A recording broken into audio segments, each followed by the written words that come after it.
On February 26, 2024, the MDO Car Share Program and the Creamery in Kalamazoo held a press conference to officially roll out this innovative electric car share program. I did a separate video on this overview, which you can see here or see this video's description for the link. For those who want to hear the messages of the invited speakers, that will follow right after this. Good afternoon, everyone. Thank you all so much for joining us today. My name is Denise Keele, and I'm the Executive Director of the Michigan Climate Action Network. I'm going to serve as moderator for today's press conference. We are live streaming, I hope you're out there, Facebook Nation. We will take some questions at the end from the media, from those online, and here in person. I'm so grateful for so much of the Kalamazoo community that came out today, Kalamazoo Electric Vehicle Association, all of our fine friends from Township and from the city. Commissioner Gene Hess from the city is also here today. Really appreciate the time and attention that you've taken.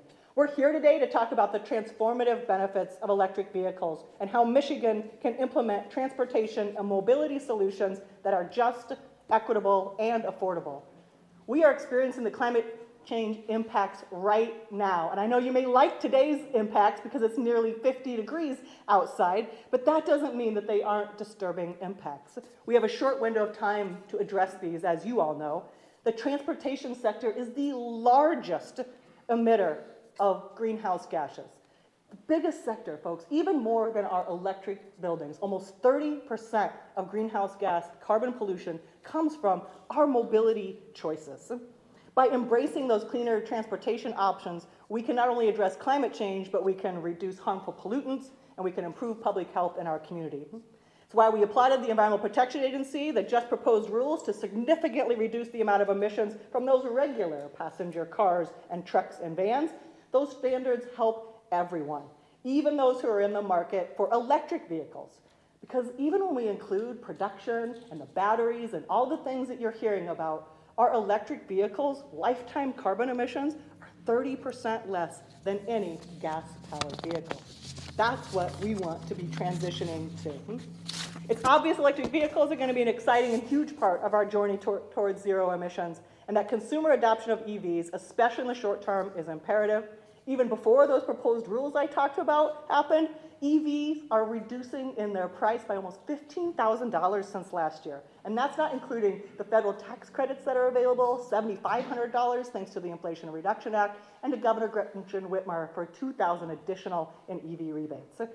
Even more important than addressing carbon pollution is making sure that we have an EV transition that is equitable and prioritizes environmental justice communities in Michigan. We know those incentives may still not be enough to address the serious inequities of the interlocking crisis of climate and justice. And that's why our speakers today here are just such a terrific example of what justice-centered, community-focused models of equitable mobility can really look like, and how those federal and state investments can drive, pun intended, this new future. We're going to hear about the EV driving experience, about how public institutions like Western Michigan University are making this transition. We'll hear from our colleagues at West Michigan Environmental Action Council and Community Collaboration on Climate Change up in Grand Rapids, who are piloting very similar programs. And we're going to, of course, hear about our own state representative.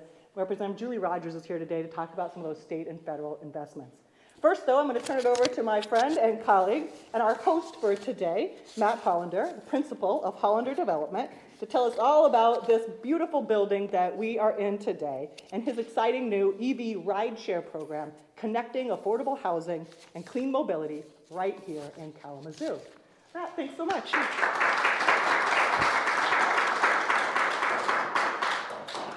Good afternoon, everybody. I'm Matt Hollander. Welcome to the Creamery. You are in sort of our office here today.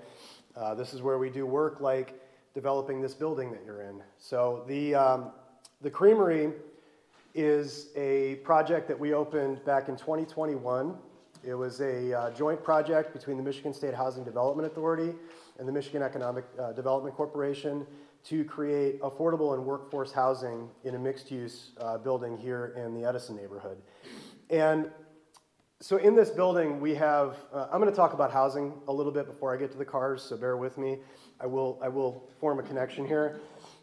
We have 39 affordable housing units here in this building on the first, second, and third floors. Some of those units rent for as little as $450 a month, utilities included, for income qualified renters. We have 9 what we call workforce housing units here in the building that are for people at or below 120% of area median income. And we have the Dreamery on the other side of the building, which is operated and was co-developed by the YWCA of Kalamazoo, which is Michigan's first comprehensive early childhood learning center with first, second, and third shift emergency drop-off childcare. Next to you, as you came into the office here, is Move with Joy. That's our small business incubator tenant. They are a local business that serves the neighborhood here with dance, fitness, and art classes, and this was their first brick and mortar studio that they were able to develop in concert with the development of this project here.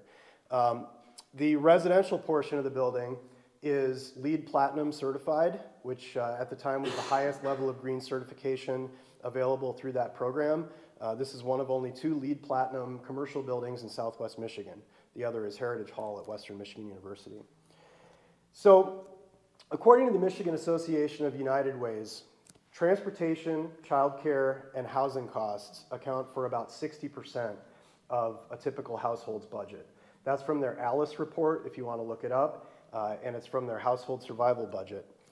According to the Harvard Joint Center for Housing Studies, over 50% of renters now in the United States, the whole country, are paying more than 30% of their income towards their housing expenses.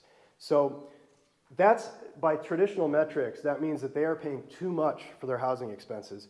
And here in Michigan, we have over 217,000 households who are what we classify as extremely low-income households, paying over 70% of their income towards, paying over 50% of their income towards housing expenses. So half of what they make goes towards their housing expenses. And so anybody who's paying attention right now understands that we have an affordable housing crisis. But what people don't think about are those 2 other big expenses, childcare and transportation. So what we wanted to do here is treat that as a system of expenses and try to address all 3 of those things at the same time. So we have affordable childcare, we have our new affordable mobility platform, and we have our affordable and workforce housing. So the AMP Car Share, that's what it's called here, is that stands for Affordable Mobility Platform. It's a partnership that we joined with a nonprofit called Fourth Mobility, based in Portland, Oregon. They got a substantial Department of Energy grant to roll out these sorts of affordable car share systems at affordable and workforce housing sites across the entire country. The Creamery and Spring Manor Apartments in Portage, which is another one of our developments, were the first 2 to roll out in the entire country. So we did our soft rollout in late December. We had an event here on December 18th, and we're going fully live in the community in March. So we've been beta testing, we've been driving the cars, figuring out what's wrong with the mobile app, and so we hope to broaden that exposure to the rest of the community after next month. Anybody can reserve a car, so it's open to the entire community. It's not just residents here at the Creamery. It's $5 a day, or $5 an hour, $50 a day, and that includes charging, insurance, repairs, maintenance. That's all in. It's all mobile app-based, and I can show people how it works after the press conference here. Go out and take a look at the car, and I'll show you how to reserve it for yourself. Here we have a Chevy Bolt. We have a Chevy Bolt EUV at the other site, and we feel that combined with access to public transportation, we have a metro stop right here out the window that you can see. We have a bicycle storage room here indoors for people to use the multimodal transportation systems like the KRVT Trail. We feel that that's actually contributing to people's ability to afford a high quality of life. And so, again, I'm going to be available for tours and a demonstration of the vehicle afterwards.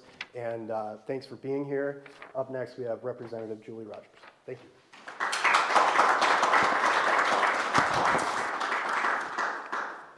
Hi, again, my name is State Representative Julie Rogers. You're in the heart of my district, District 41. I serve City of Kalamazoo, Kalamazoo Township, a slice of Portage, and a slice of Comstock, and I'm so thrilled to be with these amazing partners today who are really cutting edge and innovative in our thinking. So for years, Michigan has been a part of what's known as the Rust Belt, and I like to say we're moving into the Green Belt. It's just very exciting to finally be able to do some major investment after years of disinvestment in our infrastructure. So I wanted to touch on my role and some of the things we're working on at the state legislature, both with the governor in partnership with our legislature. But I'm really thrilled. Many of you probably tuned in to hear the governor's State of the State address, which is her preview and what kicks off the budget season for crafting the 2025 budget.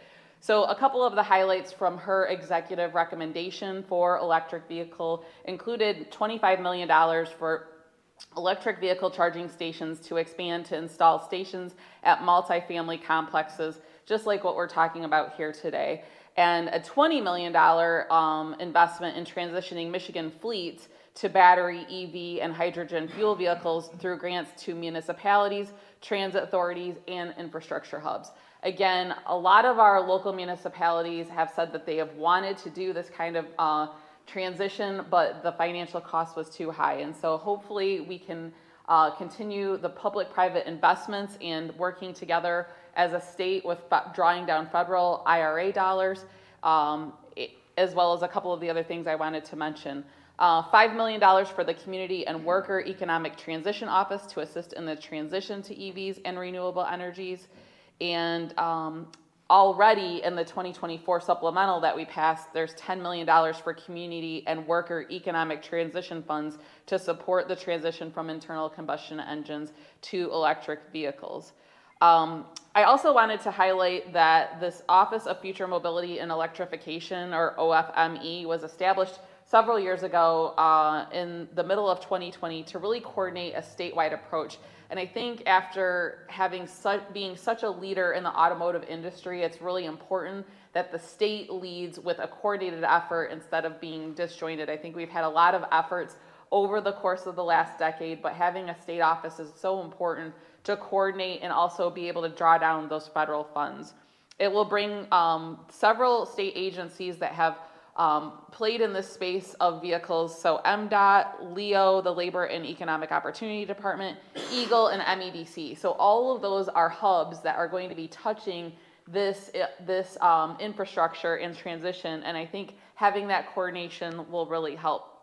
And the Michigan Future Mobility Plan has 3 pillars. So it's creating 20,000 new jobs in automotive and the mobility sector by 2026.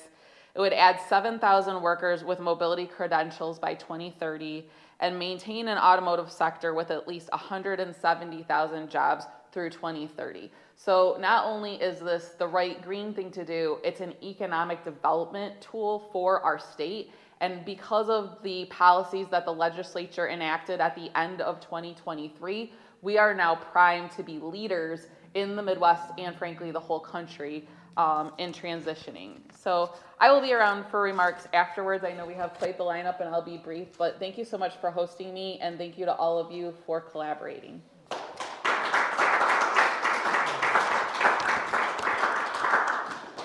Thank you so much, State Representative Julie Rogers. My name is Marshall Kilgore. I am the Director of Engagement for the West Michigan Environmental Action Council. Super excited to be here with you all today to talk about this amazing initiative that the Creamery has and how it will positively affect frontline communities and fight for environmental justice.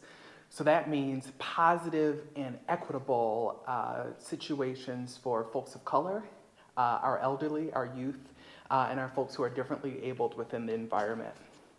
The West Michigan Environmental Action Council has fought for environmental advocacy and education for over 50 years. As more EV technology improves and becomes more affordable, they are becoming more accessible to consumers, contributing to a greener future. By transitioning to electrical vehicles, we can alleviate the burden of carbon emissions to our urban core communities who are often already overburdened by carbon emissions and noise, and create a healthier environment for all. One of the primary benefits of electrical vehicles is their positive impact on the environment, of course. EVs will help produce zero tailpipe emissions, reducing air pollution and combating climate change as a whole. individuals can significantly lower their carbon footprint and contribute to a cleaner, healthier planet. Additionally, EVs are quieter than traditional vehicles, reducing noise pollution and creating a more peaceful urban environment. Furthermore, as technology advances and economies of scale are achieved, electric vehicles are becoming more affordable and accessible to consumers. We know at the West Michigan Environmental Action Council that it's going to take a village. It's going to take both local, state, and federal help to make electric vehicle rebate programs and initiatives like here at the Creamery today possible. We look forward to working with our community partners like Robert Simmons and the Community Collaboration on Climate Change, which you'll hear from next. And we are hopeful to see more of these things. These types of initiatives and collaborations make me think of when the first car came out, right? Or some of those first cars, the Model T. The average consumer did not believe that they could get that car. And as time went on and as human innovation kept trotting on, we were able to have that. The West Michigan Environmental Action Council wants to make sure that all Michiganders are able to have an electric vehicle if they choose. Thank you so much for being here, and I'll pass it off to Robert Simmons from C4.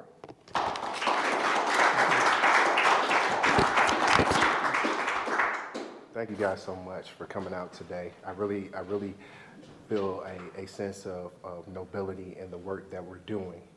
A lot of the times, throughout the last 3 years, we felt this edge on us if things are going to work out, all of the diligent efforts that we put in to bring about this electric mobility, if those things would pay off. And slowly but surely we've gained the federal recognition that we needed to get the support that we needed where we're able to do things like this. I really want to thank Mr. Hollander, Denise, Weggy, as well as WMIAC for inviting us and giving us the opportunity to showcase the things that we're doing in Grand Rapids, Michigan. We're doing a similar ride share program and giving access to the low income community. I think that being here today is a stepping stone to doing more. So as a community, look at this as an opportunity to have access, opportunity to have a workforce, and an opportunity to really give impacts in the community. These metropolitan areas have a tremendous amount of pollution. We don't have tree canopy to be able to question some of that carbon that we're breathing in. To have less carbon going into our atmosphere is a great thing for all communities. And yeah, I won't hold you guys up much longer than that. I just wanted to make sure that you guys know C4 Community Collaboration is starting a rideshare program in Grand Rapids similar to this, so you can start to see that electric infrastructure starting to build up north and western part of the state. So thank you guys so much.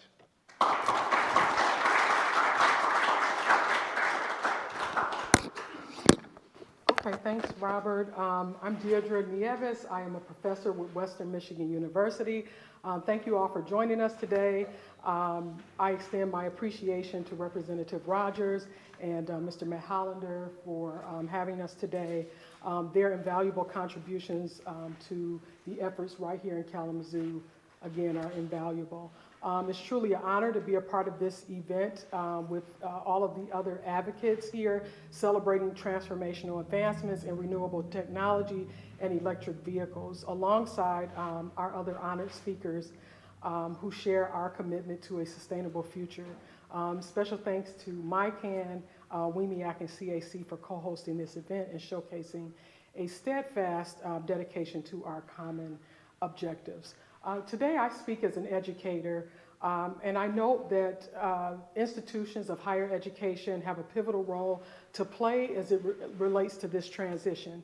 As an educator, I understand the importance of instilling values of environmental stewardship and sustainability in our students by integrating initiatives like electric vehicle infrastructure into our communities. We not only demonstrate our commitment to these values, but also provide tangible examples of how technology and innovation in our very own community serves as a powerful reminder of the roles in shaping a sustainable future. It provides our students with opportunities to engage with real-world solutions to pressing environmental challenges and inspires them to become active participants of achieving this change. Western Michigan University, just shy of 2 miles down the road from this current gathering here, has made significant investments in renewable energy, including solar arrays, implementing a state-of-the-art charge point charging network strategically positioned across our campus, and has proactively accelerated its very own timeline for carbon neutrality from 2065 to 2055. And also, I believe Matt mentioned earlier, we're LEED certified and have been for quite some time with our Heritage Hall. As an educator, witnessing these types of deliberate efforts bring a sense of satisfaction. Our community programs, such as the electric vehicle rideshare programs here in Kalamazoo and Grand Rapids, exemplify our collective efforts in promoting sustainable transportation, making it accessible to all. Today, we emphasize the importance of initiatives like the electric vehicle rideshare program and the Inflation Reduction Act, critical for reducing the roles of carbon pollution, improving air quality, and enhancing public health. Recognizing the vital role of government financing at all levels, we extend our gratitude to the Biden administration and the EPA for their dedicated commitment, particularly through the Inflation Reduction Act, obviously our governor as well, and addressing environmental justice concerns.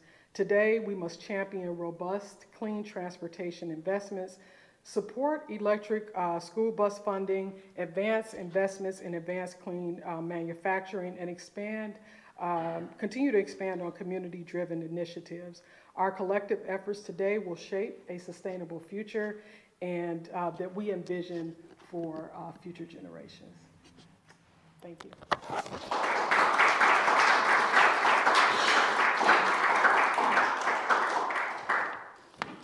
Good afternoon. I've got to be honest with you, I'm a little surprised I'm here after hearing everybody else. I'm a guy who drives an EV. And my name is Doug McIntosh. As I mentioned, I drive an EV. I not only drive an EV, I own several charging stations along the lakeshore, and I'm a small business owner. I want to talk about what it's like to drive that EV, but I want to throw out a couple facts here. It kind of tightens a little bit up of what everybody's been talking about. So according to Kelley Blue Book, in 2023, there were 1.2 million EVs, new EVs, sold in the US. That's 7.6% of all new cars in the marketplace. The average price of an ICE vehicle, new vehicle, is $50,000 here in the United States. The new price of an electric vehicle is $52,000. To Denise's point, that gap has closed tremendously in the last 2 years, and it's great to see that happening.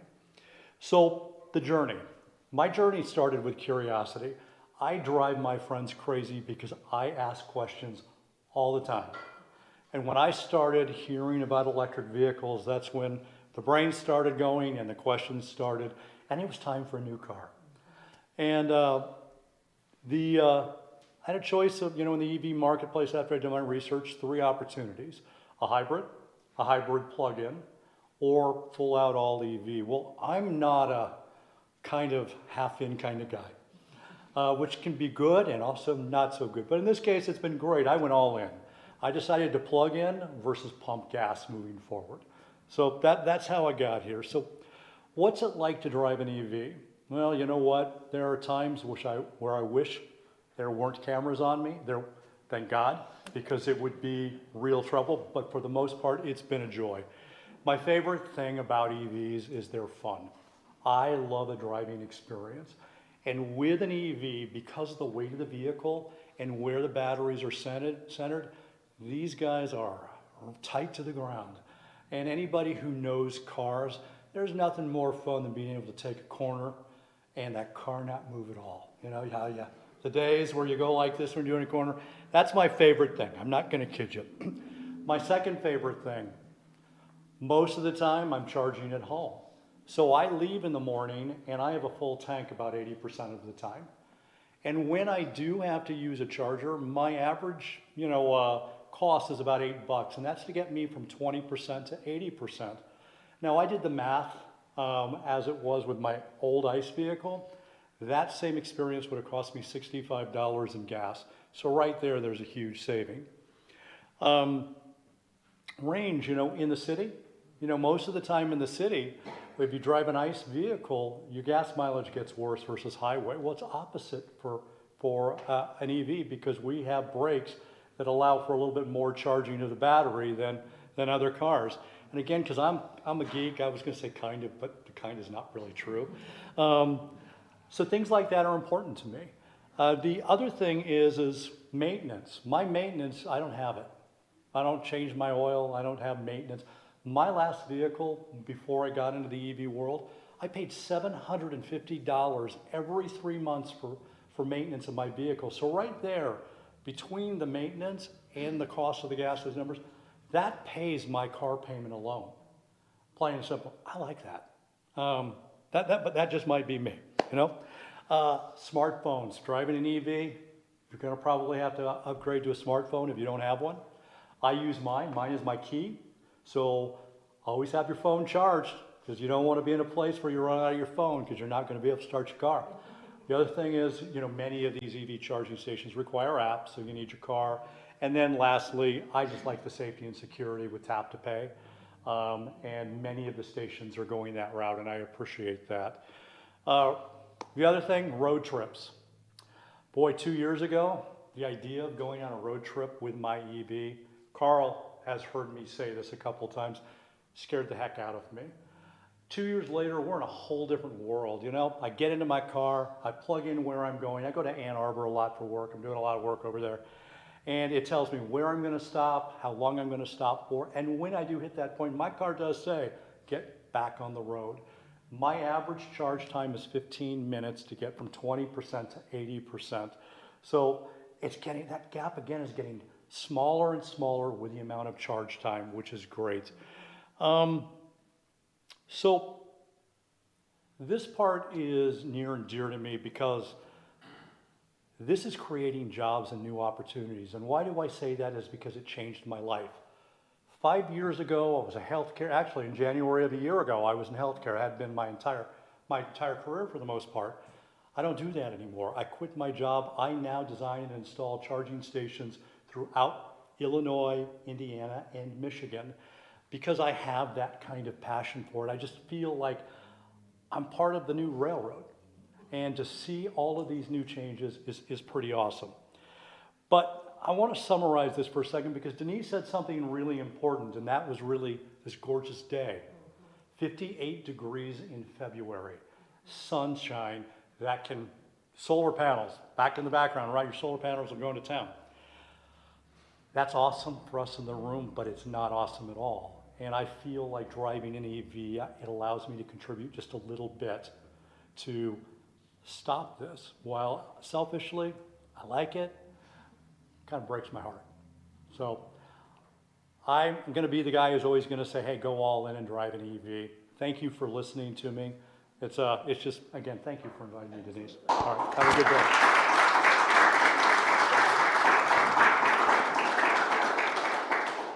I think you can all see why we invited Doug, right?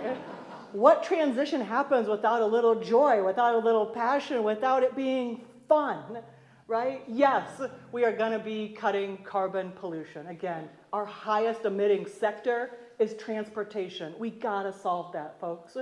EVs are getting cheaper and safer and easier to use and more fun to drive every minute, right? And for the folks that can't afford that, again, our focus here today is really on the environmental justice impacts. We have to then be thinking intersectionally, as all of these speakers did today. Where are we living? How do we get to work? What about childcare? How does housing and mobility go together? That's what these innovative projects at the Creamery and that are going on in Grand Rapids are going to do. And again, it is all thanks, folks, to some of the major investments from the Inflation Reduction Act and from our recent state pieces that is really making this happen. I hope these speakers have left little doubt about the bright future of mobility and transportation and equitable solutions here in Kalamazoo and Grand Rapids. I hope the rest of the state is paying a little attention to what's going on over here on the west side every now and again. It all starts with these local leaders, right? We can have those federal investments, but we need local leaders to be in making the vision happen and bringing those dollars home. And that's just so much thanks to our businesses, our universities, to government, Representative Julie Rogers for being here, and all of our community groups are working together to make these solutions happen. It's really important to focus on that collaboration. So I thank all of our speakers so much for being here today, for all of you for coming out today. If there are any questions from the media, from the group, I'll have to go check my own Facebook Live here in a minute. We're open for questions, and all my speakers, this is when they run away, but if one of them is better to answer the question, they'll come back up here. So thank you all so much for being here today.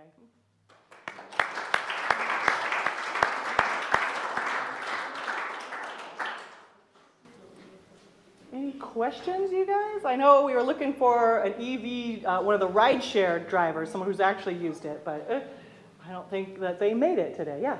I know you're going to do a demonstration, but how do I sign up to actually rent one? How do they sign up to actually rent one? So we're going to walk out afterwards, and I think Doug made a great comment. I think you're going to need a phone. And probably my phone battery dies before my car battery does these days, right? And it's all app-based. So there's an app Yep. that I need to That's right. And then you go from there. exactly. And you take all my money. Got it. Yep. We'll go walk everybody through it here in just a minute. Okay. Everybody wants to know how it works. Yeah, other questions? Is there any kind of pre-drive education that happens for prospective drivers? Because, so I am an EV driver and I do education and outreach, and sometimes I run into people at charging stations that have just rented a vehicle, Uber drivers, they don't even know where the charge port is. Yeah. So is there anything that happens in that arena? Are our folks in Grand Rapids, are you thinking through that question? 'Cause I don't see, or Matt, do you want to take that one? Come on up. Yeah, so the app for both of our systems and for the Fourth Mobility AMP program nationwide is called MDO Car Networks. So if you get on whatever your app store is and search for MDO, M-I-O, Car Networks, you'll be able to find it. It has a little green logo. And the way it works is you download the app, you register for an account, and you upload a couple photos of your driver's license, and then somebody from the Car Share Support Network from, I believe, Boston, will call you and walk you through an orientation of how the checkout process works, what you need to know about the car, charging. Here at the Creamery and at Spring Manor, all you have to do is pull back into the spot. There's a card in the car that you use on our OpConnect charger. You hold the card up, it beeps at you, you plug it in, you're done. That's it. Insurance is included. There's no additional cost for maintenance or anything like that, and that's how it works. So is this a countrywide network you're joining if you sign up with this? Yeah. So there are host sites. The way that our program works is Fourth Mobility in Portland, Oregon, is the PI on the Department of Energy grant, and they identified host sites all over the country. So here, I believe we have in Michigan, I think it's Kalamazoo, Grand Rapids, Ann Arbor, and Detroit, if I remember correctly. You can get on Fourth Mobility's website and look at their affordable mobility platform page, and it'll give you more information on the nationwide program.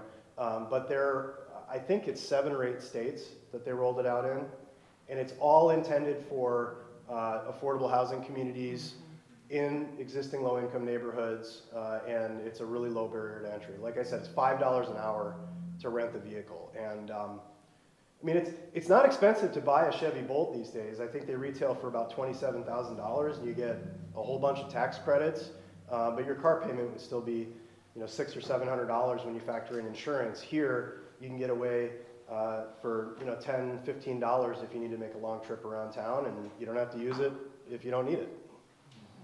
What was the name of the app? MDO Network, MDO Car, MIOCAR Networks. Can you just talk more on how this can be beneficial for people who do not have a car, don't have access to transportation, and it may not be easy to kind of get on the bus to go exactly to where they need to go, because as we know, rent in Kalamazoo has skyrocketed, and this is just one less thing that they have to to worry about? Yeah, absolutely. I mean, we're affordable housing developers. That's what we do here at Hollander Development and Edison Community Partners. Those are the two businesses based in this office. And we do a lot of work with the Michigan State Housing Development Authority, or MSHDA.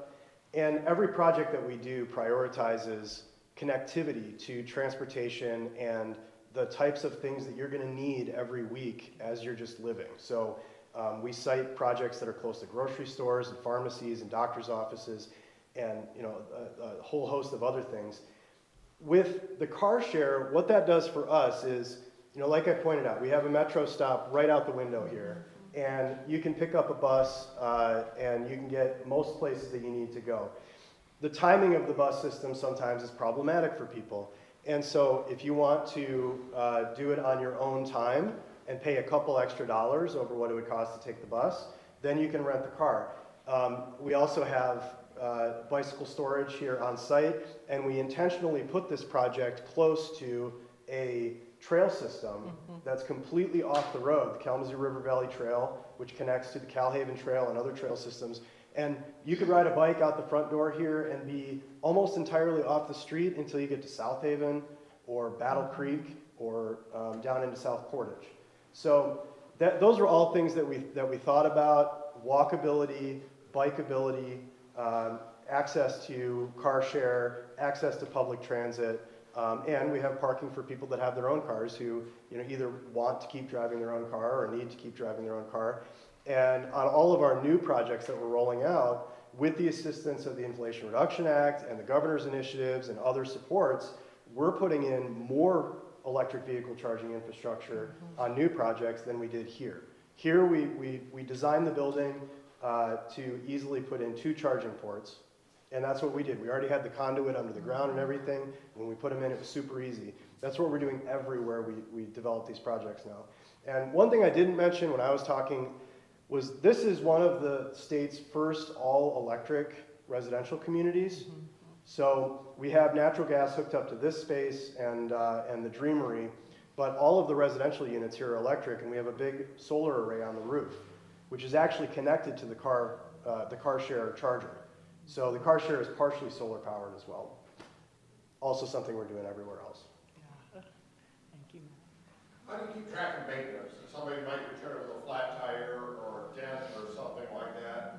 How does that work? Part of the program, part of our agreement with the provider of the car is that we have access to 24-hour customer support and emergency maintenance services. So it's all built into that Department of Energy funded grant that Fourth Mobility got. Second question.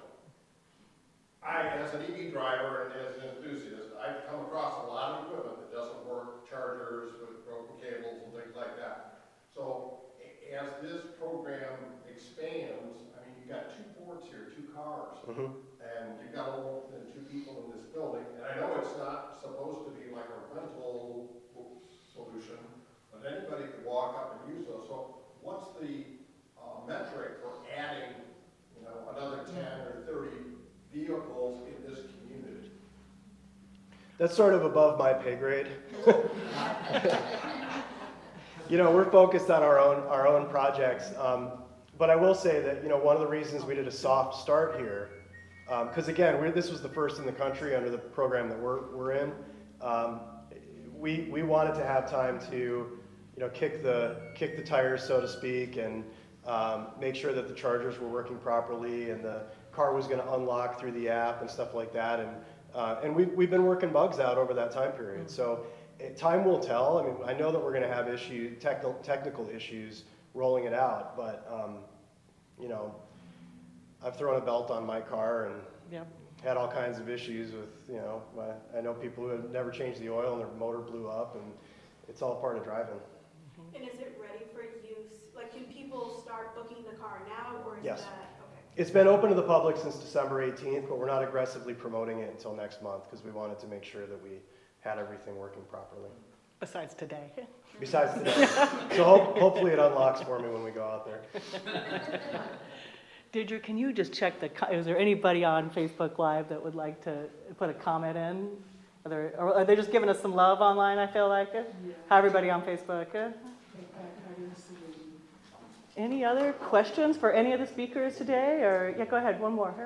So when you're renting the car, Uh-oh, it's gonna be for you again. is there like a time limit on it, or is it just from the time that you rent it to midnight? I think you said $5 an hour or $50 for the full day, and so Yeah, when it's you check it advanced out. registration, or reservation, sorry. So there's a reservation system that is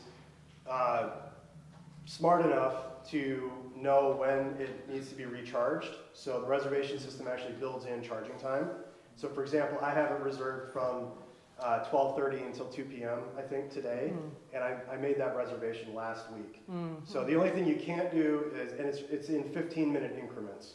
So the only thing you can't do is go back in time. So if you need it, like if you need to leave here at noon, you have to make your reservation before noon. Otherwise, you're going to be stuck until 12:15. Nice. Well, yeah, go ahead. If you return the car and somebody else is in that charging station, do you have a provision for how to handle that? Yeah, his name is tow truck driver. Like any other lot in Kalamazoo. We have two stations out there. The one for the car share vehicle is clearly marked as for the car share vehicle only. So if somebody takes the car out and somebody else parks in that space, whether they're an EV driver or not, then yeah, we'll tell them, because there's another space for charging if you have an EV. Yeah. Presumably you have eyeballs that work if you're driving a vehicle. There you go. What a great note to end on. I think all the folks that came today, if you're willing to hang out, we're going to go show you right now, because I know that's a lot of the questions about how the mechanics of this particular piece works. But thank you again, everyone, for coming out today. What a great group of speakers, and this is our future, folks, towards clean and equitable transportation. Thanks so much.